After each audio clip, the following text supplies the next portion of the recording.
o Viver do Peregrino. Foram mais de 100 devocionais, que atingiram mais de 3.000 visualizações no YouTube. Então a gente impactou só com o devocional mais de 3.000 impactos só com o devocional. Isso sem considerar que teve um vídeo nosso que a gente até agora não entendeu por quê. Ele passou de 4.000 acessos. E a gente não sabe de onde veio. Mas 4.000 pessoas tiveram acesso àquela palavra em um único dia. Se a gente for considerar que foram mais de 20 mensagens e a gente tem em média de 200 acessos por transmissão que nós fazemos, mais de 2.000 impactos nesse tempo. Somando tudo, 5.000. Aí a gente manda esse devocional também para os irmãos, e também os links de mensagens, etc., pelo WhatsApp. E o WhatsApp tem uma bênção e um problema. A bênção é que chega direto no celular dos irmãos, eles não precisam pagar dados, certo? Porque o uso do WhatsApp não gasta dados do celular deles. Então muita gente consegue acessar nos mais distantes rincões do Brasil com as mais diferentes condições sociais. Só que tem um problema. A gente não tem o menor controle disso, a gente não tem a menor ideia de onde isso vai parar. Então não existe a possibilidade de fazer um censo preciso. Certo? Mas, considerando só um grupo que a gente tem, e mais algumas pessoas que a gente manda individualmente, já dá mais de 60 acessos por dia. Ao longo do tempo, somando tudo isso, qual o total? Os irmãos fizeram as contas aí? Eu não tenho a menor ideia. Esse é o resultado que eu posso apresentar para os irmãos. Primeiro, porque matemática não é uma coisa que eu realmente domino. E segundo, porque nós nunca teremos a conta do trabalho do Senhor que Ele faz por meio daqueles que pregam a palavra. Seja você, seja eu, a gente nunca tem a medida.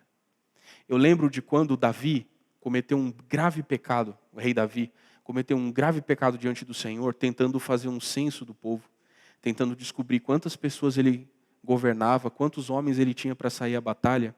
E aí o general dele, Joabe, falou assim: rei, multiplique 100 vezes mais todos os números que você imaginar. É isso que o Senhor deu nas suas mãos. Davi não ouviu essa sábia palavra e pecou contra o Senhor. Mas esse princípio fica para nós. Nós não temos nenhuma possibilidade de dimensionar as obras do Senhor que são feitas por meio daqueles que decidem pregar o Evangelho. Você pode pensar que encaminhar a mensagem para alguém que fez bem para você e você quer que essa pessoa seja ajudada também, você pensa que é só um encaminhar, é só uma pessoa, é só um impacto. Mas às vezes é muito mais que isso. Chega em alguém e esse alguém manda para alguém e esse alguém manda para um outro alguém. E de repente há um rio de água da vida fluindo de pessoa em pessoa. Às vezes você é tímido e tem dificuldade de falar, mas você vence a sua timidez em algum momento e decide orar por alguém, decide abençoar alguém, decide falar uma palavra de consolo para alguém. Você não sabe o que aquela pessoa vai fazer com aquilo que ela recebeu. Mas, uma coisa nós sabemos, há um poder ilimitado na palavra de Deus. A nossa função é pregar com fidelidade e espalhar a santa semente todos os dias. E por causa da fidelidade a esse propósito, nós nos propusemos... Vou tirar essa chave daqui, está me incomodando. Nós nos propusemos a pregar todas essas semanas, mesmo em livros que são raros, difíceis. Tiago. É difícil ver alguém pregando sobre Tiago, não é? 2 João, 3 João. Quanta riqueza havia nessas palavras. E a gente talvez estivesse passando por cima delas e não apreendendo. E aí a gente chegou nessa pequena epístolazinha chamada Judas. Seja honesto comigo, não levante a mão. Mas eu vou julgar pelas feições. Olhando daqui, vou julgar vocês pelas feições. Quem já tinha lido a Epístola de Judas antes? Não levante a mão. Eu estou julgando pelas feições. Aí. Pelo menos uma pessoa não tinha lido ainda. Judas. Judas. Que Judas que é esse? Bom, hoje nós vamos conhecer Judas. Na história do Novo Testamento, nós temos, ao que tudo indica, 3 Judas. Né? 2 ou 3 Tiagos, 3 Judas. O que estava acontecendo na cabeça desses pais dessa época, que todo mundo tinha o mesmo nome? Dá um maior trabalho para a gente depois. Não é? Mas o fato é que todos nós nos lembramos do Judas, que foi o traidor de Jesus. Ele era conhecido como Judas o Iscariotes. Judas Iscariotes. Ele traiu Jesus. Portanto, ele não foi contado entre os 12 depois da ressurreição, porque ele praticou autoextermínio, certo? Para o YouTube não dar flag na gente, ele praticou autoextermínio. Judas se suicidou de remorso. Mas entre os 12 havia um outro Judas, que era o chamado Judas Tadeu. Será que o Judas Tadeu é o autor dessa carta? Não é. Judas Tadeu foi um apóstolo que foi muito produtivo em pregação do evangelho, especialmente na Síria, na Pérsia e na Armênia. Você sabe onde é que fica a Armênia? A Armênia fica lá no Oriente. E foi o primeiro país em que o rei se converteu ao cristianismo, o primeiro país a se tornar um país cristão. A Armênia. A gente nem sabe, mas a Armênia é até hoje uma população bastante cristianizada. Existe a igreja ortodoxa na Armênia. Um dos primeiros lugares em que a maioria da população abraçou o evangelho. Muitos estudiosos cristãos dizem que foi Judas Tadeu, aquele que ninguém entende muito dele. Ninguém sabia direito, sabia que ele era filho de Alfeu, ou filho de Tiago, ou filho de... As traduções são confusas. O que importa é que Tadeu, Judas Tadeu, pregou o evangelho na Armênia. Mas ele não é o autor dessa carta. Quem é o autor dessa carta? Que Judas que é esse? É o terceiro Judas do Novo Testamento, que é o irmão de Tiago. Tiago, o autor da carta que nós estudamos no começo da série, que acredita-se ser também irmão de Jesus. Lá em Marcos 3, aliás, Marcos 6, capítulo 3, produção, coloca pra gente Marcos 6, 3, por favor. E eu vou ler na NVT, vocês podem colocar na NVT para mim? Porque é uma tradução que a gente vai usar para toda a leitura da carta, tá? Vamos na NVT hoje. Olha o que fala. Não é esse o carpinteiro, filho de Maria e irmão de Tiago, José, Judas e Simão? Suas irmãs moram aqui entre nós. Jesus tinha irmãos e irmãs conhecidos entre as pessoas. Um deles era Tiago. O outro era o Judas. Tiago e Judas, nessa altura do campeonato, não criam em Jesus. Você imagina? O seu irmão mais velho, que a sua mãe fala que não é filho do mesmo pai que você, que aconteceu um trem diferente, que ela concebeu do Espírito Santo, o primogênito de ouro, né? Esse Jesus aí. A vida inteira lidando com essa sombra. E é uma sombra grande, porque Jesus era um cara diferente. Eles não criam em Jesus. Mas, quando Jesus fez suas obras, seus sinais, pregou o evangelho, a morte e a ressurreição, tanto Tiago quanto Judas creram no Senhor e se tornaram importantes líderes, especialmente na região de Jerusalém. Sobre Tiago nós já conversamos bastante, mas sobre Judas praticamente não há informações. Não se sabe de onde ele escreveu a carta. Não se sabe exatamente em que data ele escreveu. A maior parte das pessoas concorda que foi no mesmo período de 1 e 2 Pedro, porque ele trata de assuntos semelhantes, de ameaças semelhantes ao progresso da igreja. Então, por volta de 65 a 67 depois de Cristo. Mas não se sabe nem quem eram as pessoas que estavam recebendo as cartas. Judas é um fragmento muito pequeno da palavra. Mas quando a gente vai ler aqui, Judas fez um resumo muito seguro e muito sólido de uma advertência muito clara que ficou ressoando na história da igreja como um alerta. Um grande, sabe aquele sinal amarelo assim que coloca o triângulo e uma exclamação no meio? Atenção! O livro de Judas é assim, amarelo, uma placa dizendo atenção. Uma coisa que me impressiona é que se eu fosse irmão de Jesus, essa seria a primeira coisa que eu diria. Concorda comigo? Quem é você? Eu sou Davi, irmão de Jesus. Né?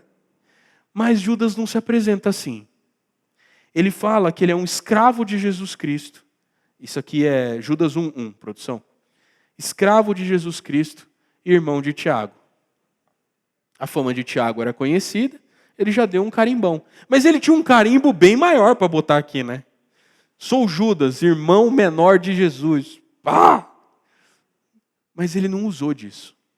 Demonstrando que já naquele tempo, a natureza divina de Jesus, transcendente de Jesus, já era reconhecida pelos cristãos. Eles entendiam que eles não podiam, nem Tiago, nem Judas, se chamavam de irmãos de Jesus, porque eles percebiam que havia uma diferença de natureza e que eles eram servos do seu irmão.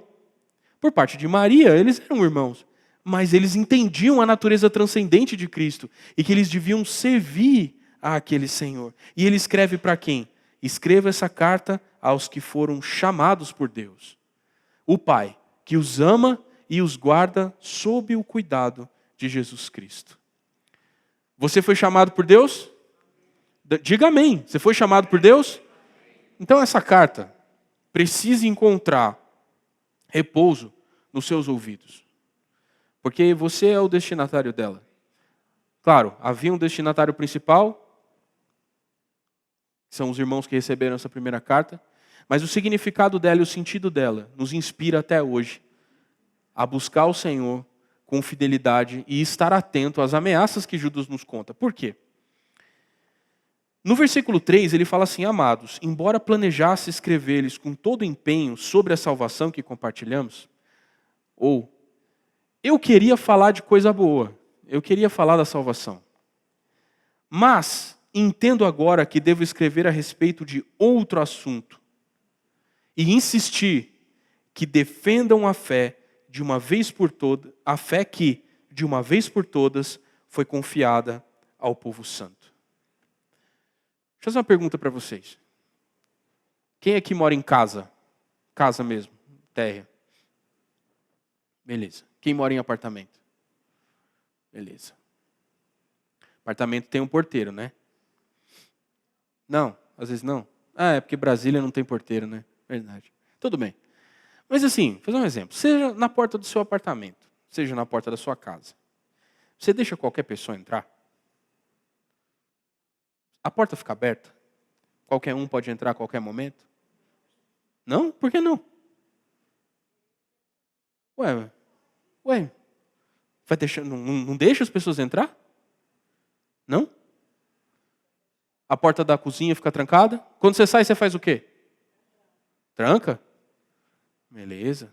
Então por que com a sua mente e o seu coração, com a sua fé, você deixa ela aberta para entrar qualquer pessoa e falar qualquer coisa? Olha, lembre-se que o Senhor fala: não tema aqueles que podem roubar os seus bens, tema aqueles que podem fazer perecer o seu coração. Nós precisamos ter um sentido mais direto de defesa da nossa fé. Durante muito tempo, nós somos pessoas lenientes e preguiçosas quando o assunto foi defender a fé. E por causa disso, nós acreditamos muitas coisas diferentes sobre muitos assuntos. E muitas dessas nossas crenças não encontram respaldo na palavra de Deus pura.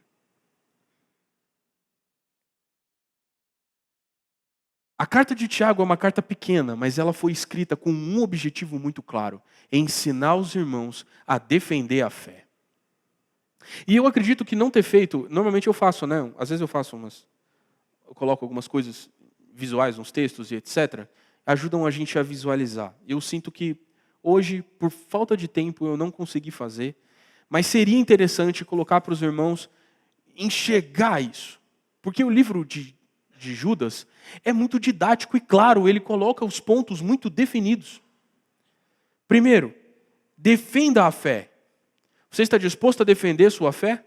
Uma maneira de defender a fé é aprendendo a fechar o seu coração e fechar os seus ouvidos e fechar os seus olhos para aquilo que distorce a fé pura. E não importa se aquilo te agrada. A régua não é se é bom para mim ou não, se me agrada ou não, se é doce na minha boca ou não. A régua é coerente com a palavra de Deus pura? Se não é, não importa o quanto você goste daquela mensagem, você não deveria dar a ela espaço na fé do seu coração. E isso lida conosco de uma maneira muito difícil. Porque nós somos pessoas naturalmente curiosas, naturalmente tendentes a tudo aquilo que nos excita o coração, excita a mente, tudo aquilo que nos pega. Eu falei prega, né? Aquilo que nos pega. No momento em que você está triste, aquela palavra de consolo encaixou na sua necessidade. Mas deixa eu te dizer uma coisa, é um consolo segundo as Escrituras ou segundo homens? Se não é um consolo segundo as Escrituras, pode até te consolar agora, mas vai te trazer um prejuízo depois. Continuando, ele fala assim, a fé foi entregue de uma vez por todas. E isso está no versículo 3. Insistir que defendam a fé que de uma vez por todas foi confiada ao povo santo. Já nesse tempo, tá? Isso aqui ainda é primeiro século. Já nesse tempo, os irmãos estavam muito claros de que a fé que eles tinham recebido estava completa. Ela tinha sido dada a eles de uma vez por todas. Você compreende isso que quer dizer? Não faltava nada para a fé. Eles não iam descobrir nada sobre a fé depois. Tudo o que foi escrito não produz nova fé. Produz maturidade na fé que já existe. Produz conhecimento na fé que já existe. Profundidade na fé que já existe. Mas a fé que nós recebemos e que eles haviam recebido já estava completa. Essa é uma porta que você tem que fechar. A fé está completa. A fé que eu recebi está completa. Eu posso não entendê-la completamente. Eu posso precisar compreender mais, mas o que me foi entregue está completo. Entende o que eu estou dizendo? Não é necessário acréscimos. Não é necessário que homens venham salpicar a fé verdadeira com seus temperos carnais. Compreendem onde eu quero chegar? Continuando, ele fala, pois alguns indivíduos perversos se infiltram em seu meio sem serem notados, dizendo que a graça de Deus permite levar uma vida imoral. E aqui é o primeiro dos 4 pontos que eu gostaria de destacar. A gente chama isso de hipergraça. Fala essa palavra, hipergraça. Eu preciso evitar a hipergraça. O que é a hipergraça? A hipergraça é aquele conceito que converte a salvação de Deus em uma inclusão completa, em que todas as pessoas, independente do que fizerem, são amadas e recebidas e protegidas por Deus, e Deus é um neném chorão, pronto a abraçar você, independente do que você fizer, e jamais vai te julgar por nada. Vamos colocar algumas coisas. Deus é um pai severo e responsável, que disciplina os seus filhos e que está todo o tempo disposto a receber os que se arrependem, os que confessam, os que se achegam a Ele, os que decidem abraçar a salvação. Mas isso não quer dizer que todas as pessoas serão salvas, independente da dureza de seus corações. Essa doutrina que salva todo mundo. No final, Deus é tão bom que no final todo mundo vai ser salvo. Isso chama universalismo. E é uma das facetas que gera a ideia de hipergraça. A hipergraça está associada às sensações do coração, a emoções. A relação com Deus é reduzida àquilo que você sente. Então, os cultos são preparados, as mensagens são preparadas, a maneira de entoar os louvores é preparado para produzir sensação.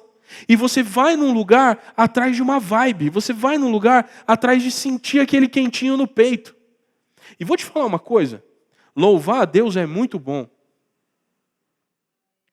Ter essa recompensa emocional do momento do louvor é muito bom. E a gente sente isso de verdade. Mas quer dizer que a gente vai sentir todas as vezes? Não. Isso quer dizer que Deus está na emoção do momento? Não. Queria fazer um teste. Recepção. São 4 interruptores ali, não são? Tem o superior esquerdo. Não apague esse, apague todos os outros. As câmeras agora... agora se acende só o que você apagou primeiro. Isso. Apaga o outro, o que sobrou. Pronto. Que tal essa luz? Mudou o quê? E aí? Está mais gostoso? Está menos? O que vocês acham? E aí? É pecado fazer isso? Errado? É bom? É certo? É legal? É bom? Não? Vai lá, Mateus, eu sei o que você vai fazer. Obrigado. Você entendeu. Vamos deixar ele cozinhar. E aí? Mudou o quê? Tá errado ou tá certo? Vocês vão prestar mais atenção no que eu estou falando agora? Por que você parou?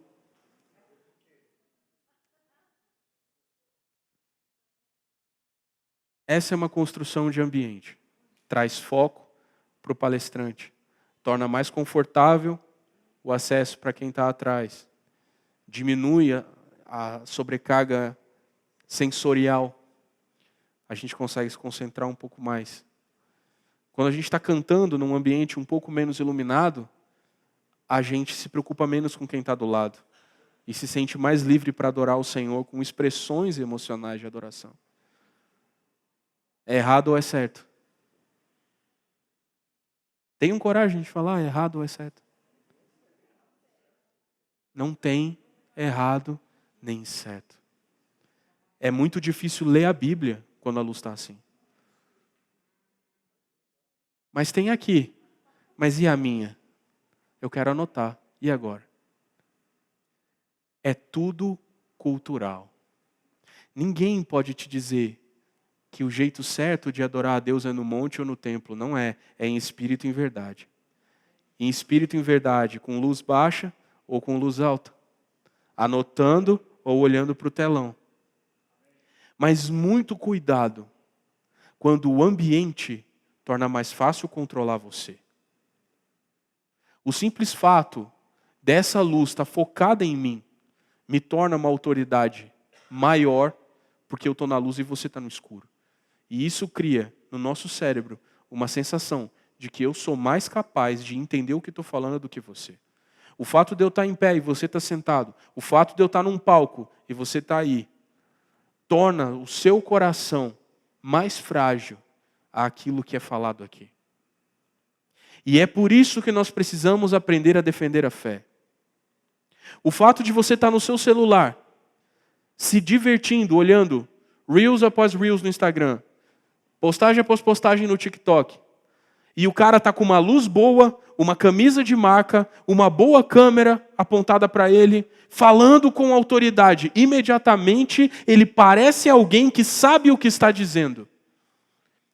Porque a forma te conduz a crer. Aumenta a autoridade. Imediatamente você recebe. Poxa, se ele está num palco, é que nem a moda do podcast, né? O pessoal monta o cenário para parecer que está num podcast. O cara está falando sozinho. Só que está lá o microfone, está lá a luz, está lá ele falando, né, da diagonal. Para quê? Para parecer que ele é uma autoridade que foi convidado para falar num podcast. Ele não é ninguém. Ele está sozinho na casa dele com o celular dele. Mas existe uma maquiagem para produzir autoridade. Eles se infiltram, indivíduos perversos, sem ser notados. E o que eles querem colocar no seu coração é hipergraça. Eu não posso me alongar nesse assunto. Irmãos, Deus é tão bom que Ele vai cumprir com todas as suas promessas, inclusive o juízo. Se Deus fosse mau, Ele perdoaria todas as pessoas. Porque Ele não teria uma recompensa verdadeira para aqueles que o buscaram.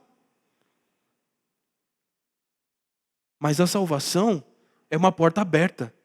E todos aqueles que entram por ela encontram graça.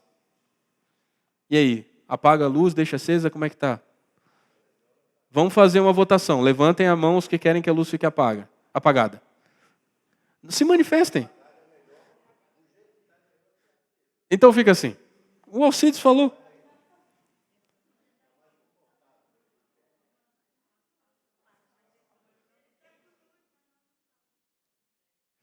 Bom, a coitada, a irmã aqui. Então aí, vem aqui para frente, ó. Cíntia, libera aqui, ó, para ver se está aqui na frente.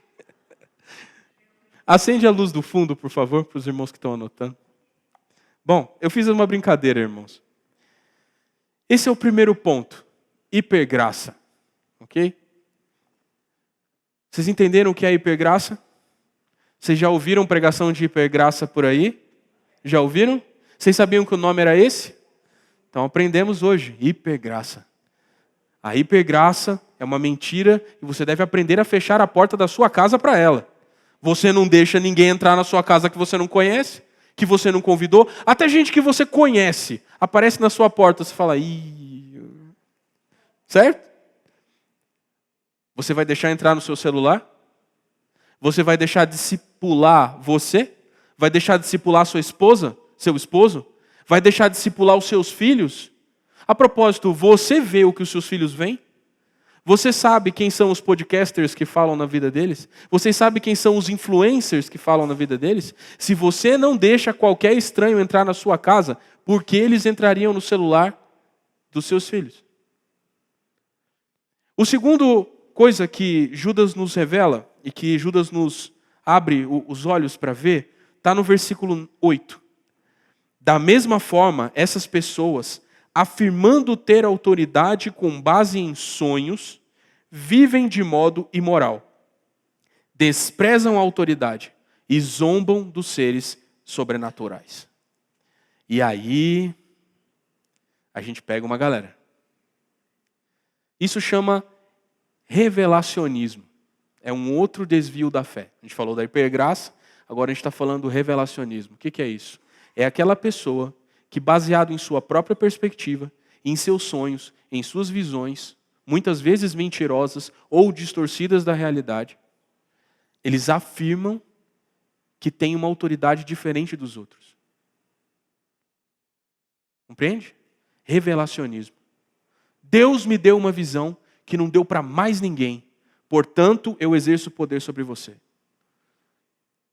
Essas pessoas estão por aí aos montes, adivinhando CPFs, não é? Vendo sombras e vultos por todo mundo, dizendo que sonhou com não sei quem e pediu o Pix depois. É triste. A profecia verdadeira perde a credibilidade. Ela existe, de fato, Deus fala. E fala com muitas pessoas. A gente vê na Escritura, tanto no Novo quanto no Antigo Testamento, Deus se revelando aos homens e avisando coisas para eles. Mas todos eles, os profetas verdadeiros, têm muito temor. Temor. A profecia dói. Você já viu o irmão sério te entregando algo de Deus? É muito diferente. Tem, mas é raro. As profecias são raras. As profecias verdadeiras são raras. O que mais tem é teatro, indução emocional, sonho de maluco. Gente doida, querendo exercer poder, querendo ganhar um pix. Foge desses. Foge. A igreja brasileira precisa despertar para a maturidade, para entender a realidade. A fé que nós cremos pode ser usada contra nós, se nós não formos maduros e acreditarmos em qualquer maluco. Mas pior do que o maluco é o que é consciente e sabe que gatilhos apertar.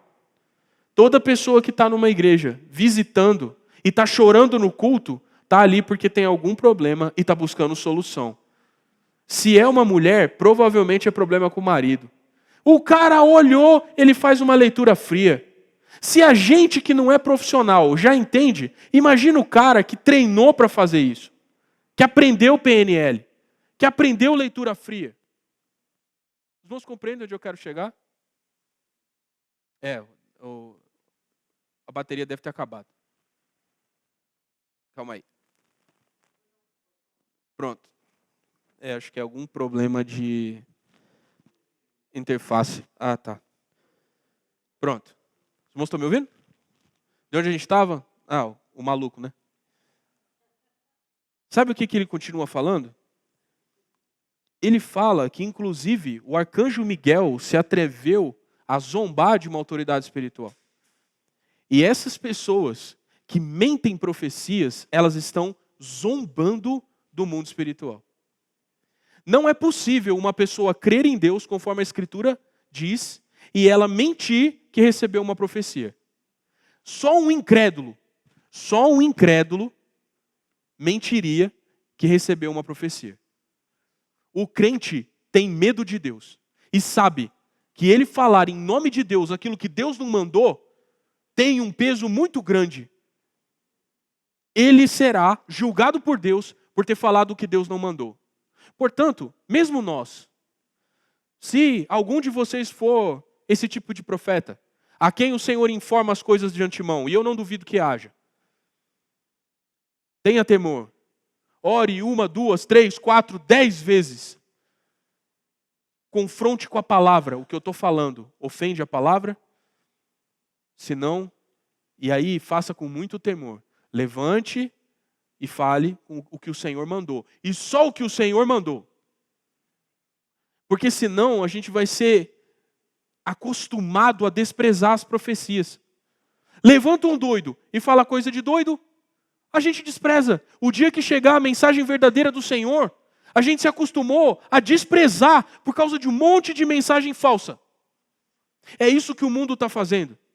O mundo odeia as mensagens que a gente prega. Por quê? Porque é tanta gente pregando o que é falso, que aquilo que é verdadeiro vira mais um. E como que você diferencia? Não diferencia. Mentiras pregadas 1000 vezes tornam-se verdade. Essa frase é do Joseph Goebbels, que foi diretor de marketing do Adolf Hitler durante o regime nazista. Ele entendia de marketing. Tais indivíduos, porém, zombam de coisas que não entendem. Versículo 10. Como criaturas irracionais, agem segundo os seus instintos e, desse modo, provocam a própria destruição. Isso é muito severo. E aí no versículo 11 ele fala: que aflição os espera, pois eles seguem os passos de Caim. Os passos de Caim quais foram? Ofereceu a Deus algo de si mesmo, sem perguntar, e sem entender, e sem querer obedecer a Deus. Ele ofereceu segundo sua própria maldade. Eu não vou fazer o que Deus ordenou, eu vou fazer o que eu quero. Esse é o erro de Caim. E depois, enganam outros por dinheiro, como Balaão. Vocês conhecem a história de Balaão? Está em Números, capítulo 22 a 25, e também no capítulo 31, de Números. A história de Balaão é muito interessante. Balaão não era um falso profeta. Balaão não era um falso profeta. Balaão ouvia Deus, Deus falava com ele. Portanto, ele era um profeta que de fato tinha visão ampliada. Ele via as visões de Deus, ele ouvia Deus falando. Deus falava com Balaão. Aí chegou o rei, só que ele não era do povo de Deus, ele não era judeu, ele estava numa nação. E aí chegou lá Balaque, que era rei, dos Moabitas e falou assim: amaldiçoa o povo para mim, porque eu sei que você tem poder para fazer isso. Aí ele foi consultar Deus, Balaão foi consultar Deus. E Deus falou para ele: não amaldiçoa esse povo. Aí ele chegou para o Balaque: ô Balaque, não posso amaldiçoar esse povo. Balaque insistiu, dobrou a aposta, aumentou a oferta, Balaão ficou tentado. Aí falou: tá bom, vou com você. Deus tinha falado para não ir. Aí depois Deus falou: tá, vai. No meio do caminho aconteceu a história da jumenta. E Balaão nem ligou que a jumenta estava falando com ele. Vocês repararam? Ele ficou bravo porque a jumenta apertou o pé dele, aí a jumenta falou: cara, eu estou salvando a sua vida. Eu sou a jumenta que te carregou a vida inteira, estou salvando a sua vida. E o Balaão não falou: meu Deus, a minha jumenta está falando. Não, ele falou: o que você está fazendo? Por que o cara brigou com a jumenta? Ele tinha que ter caído por terra na hora. Meu Deus, a jumenta está falando. A jumenta avisou, ele viu o anjo do Senhor. E mesmo assim ele foi até onde Balaque ordenou. Por 3 vezes ele quis amaldiçoar e ele não pôde. Ele teve que abençoar o povo. Por 3 vezes o Senhor o impediu. E tudo que ele pôde fazer foi abençoar o povo. E aí o Balaque falou assim: cara, você é um vacilão. Porque eu te paguei e você não consegue fazer o que eu te mandei fazer. E ele voltou para casa. Mas Balaão era muito ligeiro. Ele sabia que ele não podia fazer nada, mas ele ensinou a Balaque como ele podia preparar armadilhas para o povo de Israel, para que eles caíssem. E aí ele enviou prostitutas cultuais para o meio do povo, para que o povo se contaminasse com as prostitutas pagãs, que eram inclusive servas de deuses pagãos. Ou seja, não era apenas imoralidade, era idolatria também. Porque eram prostitutas dos deuses. E aí o povo de Israel foi amaldiçoado e morreu muita gente. E foi uma carnificina. E eles perderam a batalha. Por quê? Balaão aceitou dinheiro para amaldiçoar o povo santo. Consegue entender o que é isso? Quantos estão amaldiçoando vidas e famílias e pessoas, e nações e lares, por conta de dinheiro? Você deixa essas pessoas entrarem na sua casa? Você liga a sua TV para assistir essas pessoas falando? Você ouve os louvores que essas pessoas cantam? Porque não é a Deus que elas estão cantando. O Deus deles é o dinheiro. Eles armam armadilhas para o povo santo, cair em imoralidade. Talvez eles não amaldiçoem o povo diretamente, mas ensinam como o povo se prostituir. Eles ensinam o povo a negociar com Deus, a dar a Deus algo, achando que Deus é obrigado a devolver. Eles ensinam o povo que a prosperidade é o sinal maior de que Deus ama alguém, e que se você está endividado, e que se você é pobre, se você está com dificuldade, é porque Deus não te ama. E se você der o seu melhor, Deus vai te pagar. Isso é fruto de Caim. Deus é o Deus que dá e é o Deus que tira. E Ele é bom quando dá e Ele é bom quando tira. Ele é bom quando empobrece e quando enriquece. Há propósito para todas as coisas que Deus faz.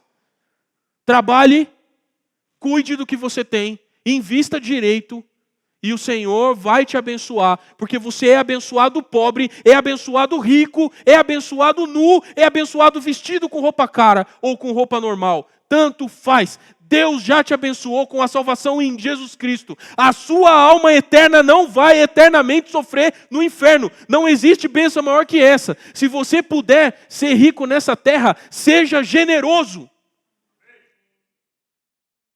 É só isso que o povo cristão brasileiro precisa entender. Nós somos uma nação cheia de evangélicos, dos quais poucos são convertidos de fato. O número de evangélicos só cresce no Brasil, convertidos não. Compreendem o que eu quero dizer? E mais, Corá. Aqui ele fala de perecem na rebelião de Corá ou de Coré. Quem é Corá? Corá era um levita, tinha uma posição de servir no templo, isso está em Números 16. E ele se levanta contra Moisés. Ele se levanta contra Arão e fala assim: por que vocês acham que vocês são especiais? Todo o povo é santo. Todos nós deveríamos poder entrar no Santo dos Santos e oferecer incenso ao Senhor. Por que só vocês? Aí Moisés propõe um desafio, existe uma situação e Corá acaba sendo destruído.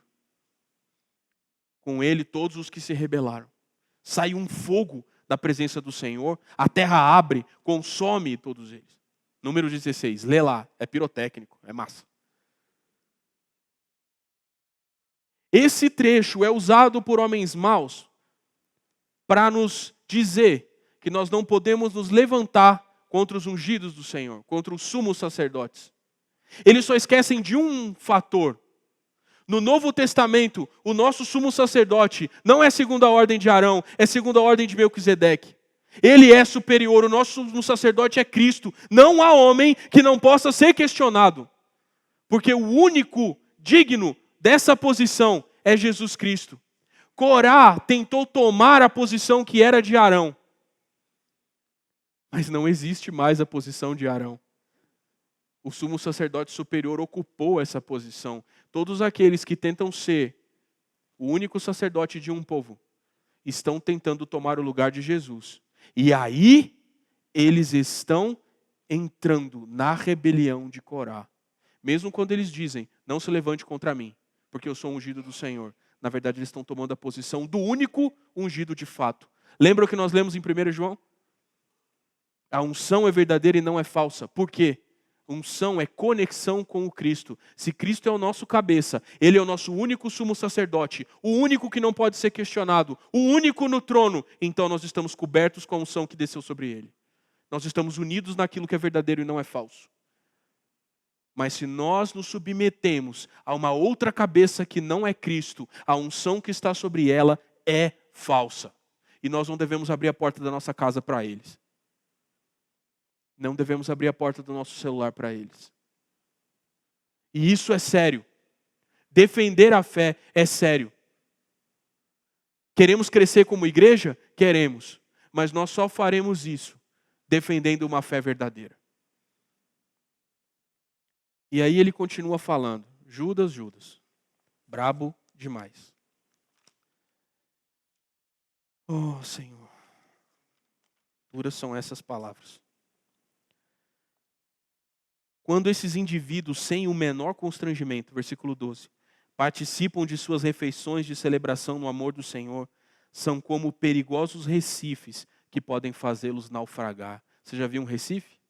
Não viu. Por quê? Porque o recife só aparece quando a maré está baixa. E às vezes nem aí. Ele é como uma rocha submersa. Sabe? O navio, o calado do navio é fundo. Precisa de profundidade para passar. Você olha por cima, tá tudo bem. Tem uma pedrona lá embaixo, tu não consegue ver. Aí tu vem tranquilão, tô chegando. Bateu numa rocha submersa.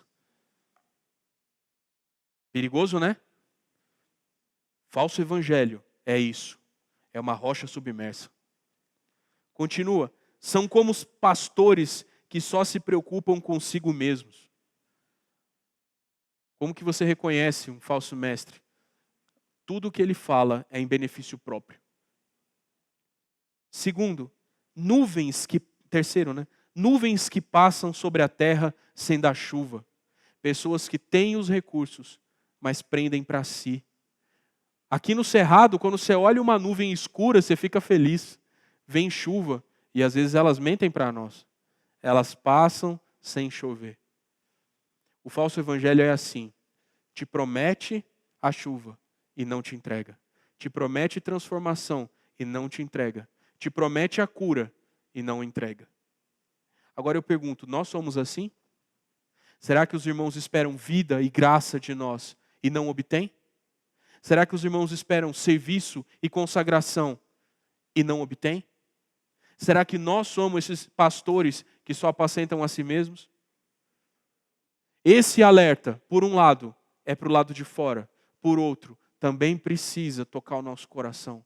De nós não tomarmos o caminho de Balaão e esperar recompensas por aquilo que fazemos. De não tomar o caminho de Corá, o caminho de Coré, e nos colocar no lugar de Jesus. tornar o centro da nossa própria vida, tornar o centro da vida dos irmãos. Tudo é sobre nós. Como árvores no outono, versículo ainda é o 12. Árvores no outono, duplamente mortas. Por quê? Não dão frutos. Uma árvore que não dá fruto pode não estar morta. Mas essa está morta por quê? Foi arrancada pela raiz. Uma vez que você se desligou de Cristo, uma vez que a unção que está sobre você não é verdadeira e é falsa, que frutos você pode dar? Nenhum. E aí você está duplamente morto. Olha para você e não vê fruto. Por quê? Você foi arrancado pelas raízes. É uma advertência muito séria essa que nós estamos ouvindo. São como ondas violentas no mar, espalhando a espuma de seus atos vergonhosos. Experimenta arrumar briga com um falso profeta, você vai ver o quanto que ele espuma. Como estrelas sem rumo, ou como estrelas cadentes, condenadas para sempre à mais profunda escuridão. Por que uma estrela cadente? O que é uma estrela cadente? É um meteorito, né? Entrou na atmosfera, incendiou pelo atrito, brilhou no céu. É lindo, mas nunca mais vai passar de novo. Né? Por quê? Acabou. O falso profeta é assim. Ele chega na sua vida, manda uma profetada e não tem responsabilidade nenhuma com você. Ele some. Como um cometa, em mil anos. As estrelas do céu não são assim. Elas estão lá todas as noites. Estão lá todos os dias, mesmo quando você não vê. Elas estão lá para marcar os tempos e as estações. Esses são os verdadeiros pastores e mestres. Você pode contar com eles. Eles estarão lá. Não é? Mais alto no horizonte, mais baixo no horizonte. As épocas do ano mudam, elas mudam de posição um pouquinho, mas elas sempre estão lá. O Senhor, quando criou o sol, a lua e as estrelas, Ele criou as estrelas para marcar as estações. Mas os meteoritos não marcam nada. Eles brilham no céu. Você até faz um pedido. Nunca mais eles voltam. Quem são os verdadeiros pastores? Quem são os verdadeiros mestres? São aqueles que se responsabilizam por você e que estão acessíveis e se preocupam com a sua vida e te perguntam como você está. Às vezes eles não conseguem resolver todos os problemas e normalmente eles não resolvem, mas eles oram por você. Amém?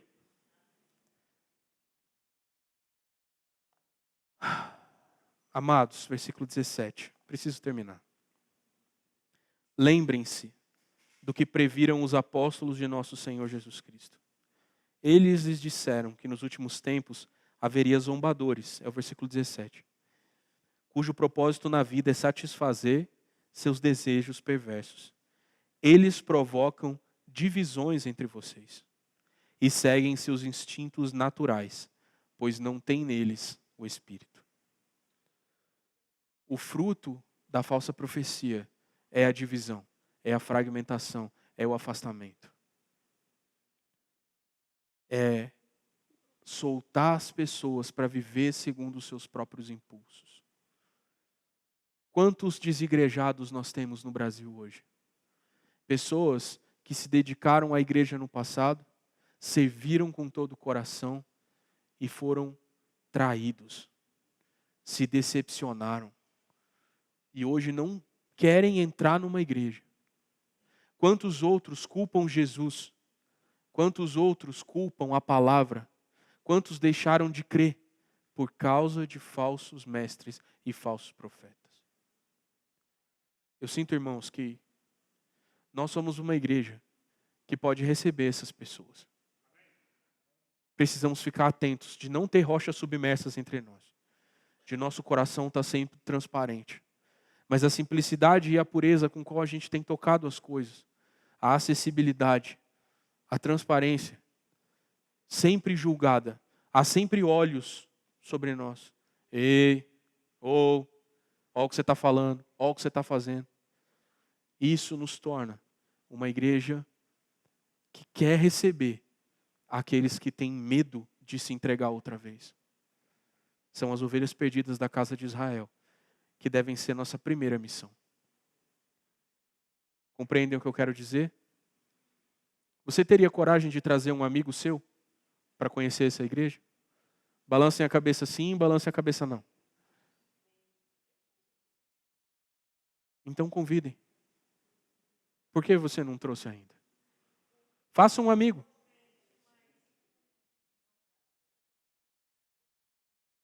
Vocês estão dispostos a cuidar desses que foram feridos? Como que vocês vão receber? Eles têm medo de chegar. E eu não culpo essas pessoas. Mas nós precisamos ser essa igreja que acolhe essas pessoas. Mas vocês, amados, edifiquem uns aos outros em sua santíssima fé. Podemos fazer isso? Vamos responder para Judas aqui. Judas, podemos, Judas. Nós vamos nos edificar uns aos outros. Mantenham-se firmes no amor de Deus. Você pode fazer isso? Você consegue se manter firme no amor de Deus? Se um amigo seu começar a vir aqui, uma amiga sua começar a vir aqui, você vai amá-lo? Você vai edificá-lo?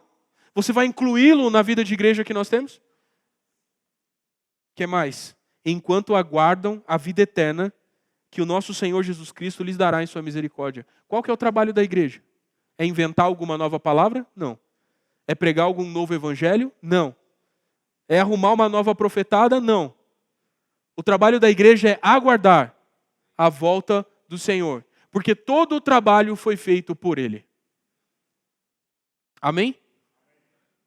Esse aguardar é passivo? É esperando, tranquilão? Não. É adorando, é pregando, é servindo, é cuidando, é amando, é edificando. Isso é esperar. Não é esperar? Isso é esperar. Esperar a volta do Senhor é uma esperativa, ansiosa. Tá chegando o jogo, como é que você fica? Ó, preparação, técnico vai chamar, daqui a pouco sou eu. Não sei jogar futebol, eu acho que é assim. Certo? Daqui a pouco sou eu, daqui a pouco sou eu. Quando o Senhor voltar, aí tem jogo, por enquanto é só treino. Beleza? Terminando, tenham compaixão daqueles que vacilam na fé. Alguns dos nossos irmãos, dos nossos amigos, estão vacilando na fé. Por quê? Porque foram traídos, enganados, estão feridos. Outros ainda estão presos debaixo dessa opressão. Resgatem outros, tirando-os das chamas do julgamento. Cada pessoa que você evangeliza, você pega lá, está na chama do julgamento. Você vem para cá. Sai debaixo do juízo de Deus. Existe salvação em Jesus. Não pregar o evangelho é não ter compaixão. É não se importar. O maior ato de amor que você pode ter por alguém é pregar o evangelho. Ah, mas a pessoa vai me excluir. Prega o evangelho. Não pregar o evangelho é abandonar a pessoa às chamas do juízo. Pelo amor de Deus, se você gosta de alguém, pregue o evangelho para essa pessoa. Mesmo que você perca um amigo, você deu uma oportunidade. Agora, dificilmente ele vai ouvir se a sua vida é incoerente. Mas se a sua vida faz sentido com os valores do evangelho, ele vai receber. Ela vai receber. E ainda existe uma última classe. De outros ainda, tenham misericórdia. Muitas pessoas vão permanecer debaixo de engano e não vão querer se libertar. Ou porque estão recebendo a recompensa de Balaão, ou porque estão satisfeitos tendo um Coré como seu líder, ou ainda porque estão recebendo a esperança que o falso evangelho dá. Dessas pessoas, nós precisamos ter o quê? Misericórdia. Misericórdia. Misericórdia é estenda a mão para essa pessoa mesmo quando ela não pede. Alimente e cuide mesmo quando ela não quer. Tenha misericórdia. Mas façam isso com grande cautela, odiando os pecados que contaminam a vida deles. É muito sério. Nós vamos andar com todo tipo de pessoa que recebe todo tipo de evangelho. Nós vamos ter que ter misericórdia de uns, compaixão de outros, vamos edificar alguns, vamos amar outros com grande cautela.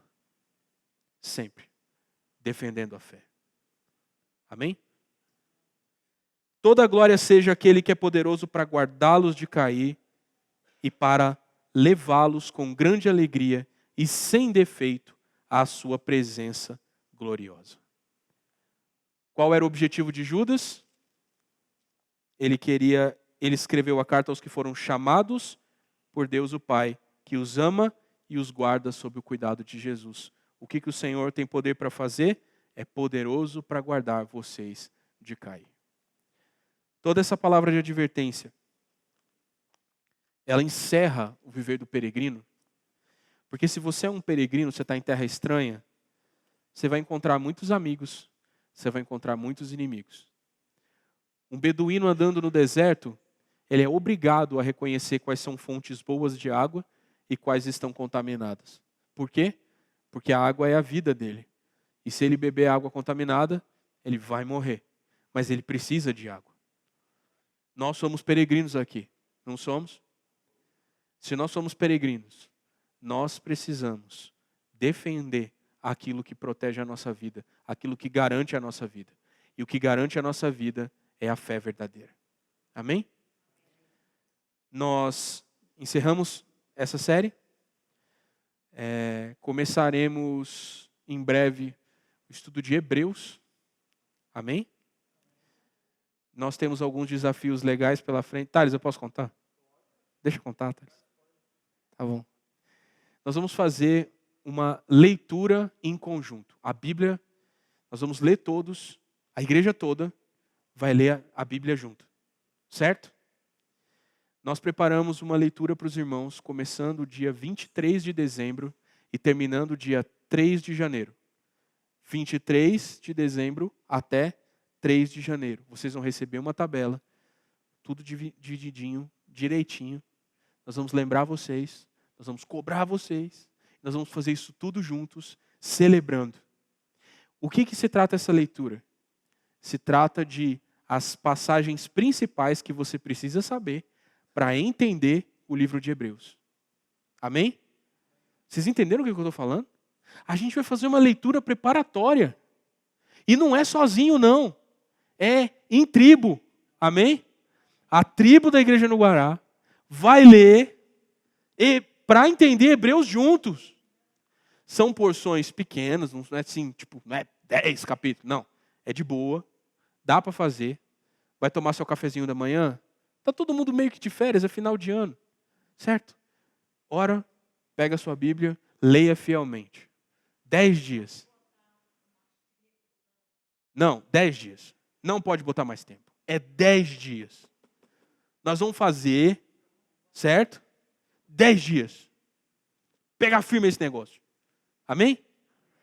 É pouco trecho por dia. A gente tomou o cuidado de que não seja uma leitura enfadonha para os irmãos. A gente vai fazer essa leitura em 10 dias. Eu quero ver aquele grupo pipocando. Os irmãos vão dizer, eu ganhei esse versículo aqui. Rapaz, esse aqui eu lembrei do Thales. Meu Deus, esse aqui é a cara do PG. Certo? A gente lê juntos. Para quê? Recuperar o prazer de ler a Escritura juntos. Essa não é a única coisa que eu tinha para contar. Eu vou contar só essa, o resto eu vou deixar para o Thales. Certo? O Thales vai contar, mas não é hoje, né, Thales? Não é hoje, não. Amém, irmãos? Os irmãos estão encorajados? Os irmãos estão claros? A luz do Senhor brilhou sobre vocês?